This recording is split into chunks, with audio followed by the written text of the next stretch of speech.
Hello, I'm Denton Davidson, senior editor for Gold Derby, and I'm here with Chiwetel Ejiofor, the star of Showtime's new sci-fi series, The Man Who Fell to Earth. And Chiwetel, this is a continuation of the 1976 film starring David Bowie. It's not a remake.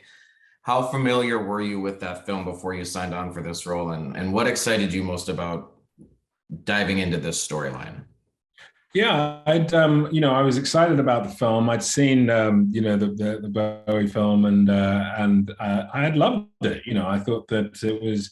I'd seen it first when I was kind of a kid. I was sort of a teenager, and so there were certain things that I maybe kind of went over my head a little bit. I thought it was beautiful and brilliant. But it was strange. Kind of wild, and but I think what I took away from it, even on that first viewing, was just this kind of iconic center of this extraordinary performance and persona that was that David Bowie had, and just you couldn't rip your eyes away from him on screen, and only discovered many years later of course when I was becoming an actor that it was a very early screen performance of David Bowie, and it was.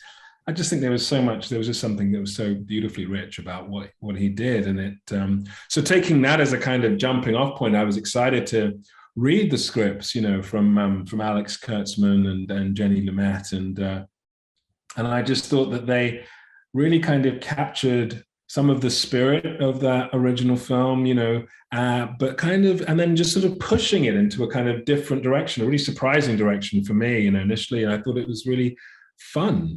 There was something really fun and you just sort of very deeply engaging about it. There was something I found really emotional about it as well, and there was this real celebration. There was obviously there's the kind of the sort of negative aspects of the human condition, if you like, but then there's also there's a lot of positive things, very positive ways of looking at humanity and people, and I loved that. I loved that was part of it as well. That it was a kind of that there was a balance in this dialogue, and this alien is looking at humanity and trying to gauge what he thinks about humanity, really, and then slowly but surely starts to become changed by humanity in various really interesting ways. And all of that I just found emotional and fun and rich, and a real kind of journey for this character to go on.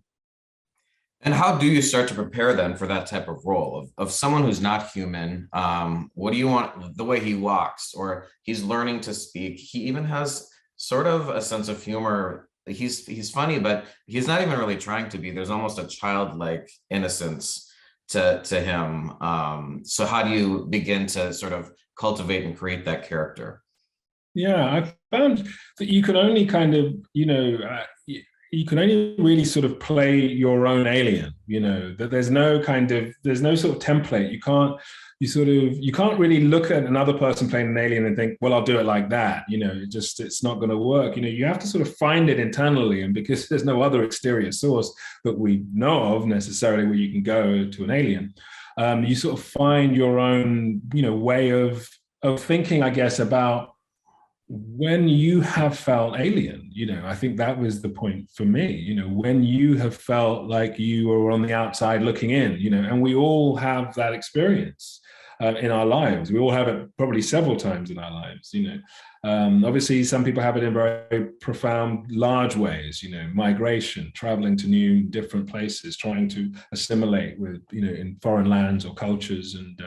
But we find it, you have it in your first day of school, you have it in, all of the sort of minutiae of your life, and the way that you have felt that you are kind of trying to engage with something that you don't completely understand, and then discovering that those things are also changing you and affected by you. And that, it's a very kind of rich dialogue. And so I think I was sort of trying to mine the kind of psychology of where and how I have felt a certain way, and then try to sort of channel that into Faraday. And I had the opportunity to see a screening of this in Los Angeles with the writers and creators. And there was, it was so much fun. And Patrick Stewart was there. The Sir Patrick Stewart was there appreciating your work. So if you didn't know, you should. But Yeah. there was this whole group of sci-fi supporters, and it's such an interesting world of fans of sci-fi. I'm curious, did you grow up a fan of sci-fi, or were you a very serious actor? And what is it to be like in that world now for you? Yeah, no, I was, I kind of, I was always engaged in sci-fi in terms of cinema and, the sort of the Star Wars and Star Trek of it all, and just really loving that as a way of looking at looking at our world now, or our world then when I was watching it, and it being a complete reflection, but in this, in this kind of fantastical landscape. And that's when, sci-fi works best, when it does both those things, where it's engaging and entertaining and all of those things, but also, lets you think a little bit. It lets you think about where you are. And I loved it in, sci-fi and sci-fi sort of literature. And then, and I loved comic books. I loved there were great comic books when I was a kid. Obviously I loved all the Alan Moore stuff, before it became the sort of the movie versions that there are now, but in terms of The Watchmen or even From Hell. And but I also loved like 2000 AD, there's an English comic book, 2000 AD, which is where Judge Dredd came from, and all of that sort of world of comic book, science fiction, all of that stuff I was really, really into. And it was interesting to see it kind of explode cinematically in the way that it has over the years. It's such a kind of rich landscape. And in this first episode, we see Faraday land. He's naked and has this insatiable craving for water. So he finds this hose. He literally just shoves it down his throat. And it ends up in this, it starts off sort of funny, but then it ends in a very uncomfortable, tense situation with the landowner and then the police. And it brings up a feeling, at least in the room, of tenseness. And Faraday, the character, didn't necessarily have to be a Black man, but he is. And it changes, some of the perceptions of the way we see things in the series. For you, how much does the race of these characters of Faraday and Justin shift the way the story is told and the perception that the audience sees them? Yeah, I think it does. It does shift it. I think that's what is fascinating about Faraday in this iteration, and how he presents as a Black man on Earth and a Black man in America and in the UK over the course of the series, and how that affects and changes the dynamics. And it's and for an alien, he's therefore assimilating a lot of the different factors, a lot of the different nuances of the human experience, that can sometimes be left out of the discussion of the human experience, because the human experience is different, it has differences for different groups of people. And so there's something very interesting and exposing about an alien recognizing that, and an alien kind of coming to terms with that. And then we as human beings, kind of have to sort of watch that and understand it in a way of like, well, how does that make me feel if these things are exposed? If aliens kind of question some of our human choices, and I think that that's part of what the show is sort of talking about, where it kind of goes. I think that that what I loved about that was that it's balanced. He does come to a kind of, there is a nuanced position that he sort of arrives at in terms of humanity, that he can see all of the kind of negative things that are there. He can see the prejudices, the avarice, sometimes the kind of the sort of greed and dismissal. He can also see the kind of love and community, these connections, or even just striving for connection. There's these really positive, engaged aspects of the human experience, and I kind of love that he comes out with a real love of humanity. And I think that the show has a real optimism about where we are and where we can potentially go. And what was it like on set with working with Naomi Harris? She's so fantastic in this. She's so powerful. And I also loved in this particular first episode, Martha Plimpton, I thought was so funny. Yeah, she just brought something different that I was not expecting. Yeah. So what is it like? What was the cast like? What was that chemistry like on set?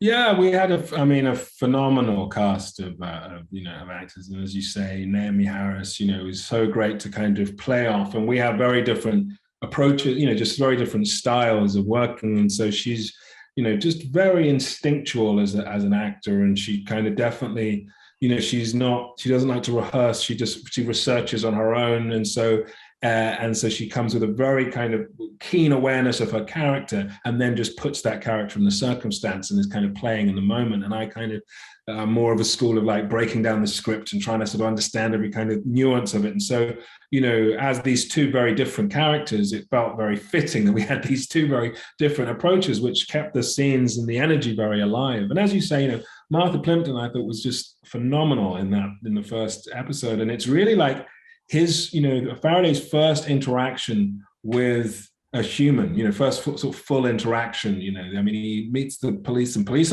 officers earlier, but it's the first kind of back and forth. And really in terms of, I think, performance, it's the moment through Martha Plimpton that we kind of buy the premise of the story, because she kind of gives it this really kind of grounded reality, and we sort of go with her, and, she's fantastic. But there's, I think, there's, Clark Peters and Bill Nye, obviously, as who plays the Thomas Jerome Newton, who's played David Bowie in the film, and Jimmy Simpson, and Rob Delaney and Sonia Cassidy. It's like a really great and evolved sort of cast who bring totally different things to these characters, and just a really rich array of actors to work with. And you've had such a great career. You've had, multiple Emmy nominations, won an award site at Gold Derby. And so I want to ask about, your Oscar nomination for 12 Years a Slave, just one of your many memorable roles. But do you have a memory of that night, of what that was like to sort of be thrust into that spotlight in that sort of major way? And, what was the memory that you took away from that night? There was one memory that I had, and that I always kind of, I don't know, when people ask me about it, and I just, this image flashes back to me, which was just, I suppose, because it was so unlikely, I guess. And it was at the party after the Oscars, which was Ellen's party. I turned around at one point and I saw my mother in a very, very deep and involved conversation with John Travolta. And I just at that moment, it was just a little flash of just like, how unlikely is this, sort of scenario. It was obviously the film and the reception of the film was kind of extraordinary and really, really wonderful. And that whole kind of journey into the award season and into the Oscars, and the appreciation of that film, and obviously the film winning the best film, was an extraordinary time, and a beautiful and emotional moment, I think. Did you ask your mom what she was talking about? I think I did, but you know what? Weirdly, I can't. I think either I can't quite remember what she said, or she sort of dismissed it like it was a private conversation. She was talking about stuff, about life. It was great. Well, Chiwetel, such a pleasure to speak with you. The Man Who Fell to Earth premieres on Showtime on April 24th. Best of luck to you and the series. To our viewers watching, head over to goldderby.com, make your Emmy predictions, and check out more interviews with some of the year's top contenders like this man here. Chiwetel, thanks again for chatting with Gold Derby today about The Man Who Fell to Earth. Pleasure. Thank you. Thanks, Andy.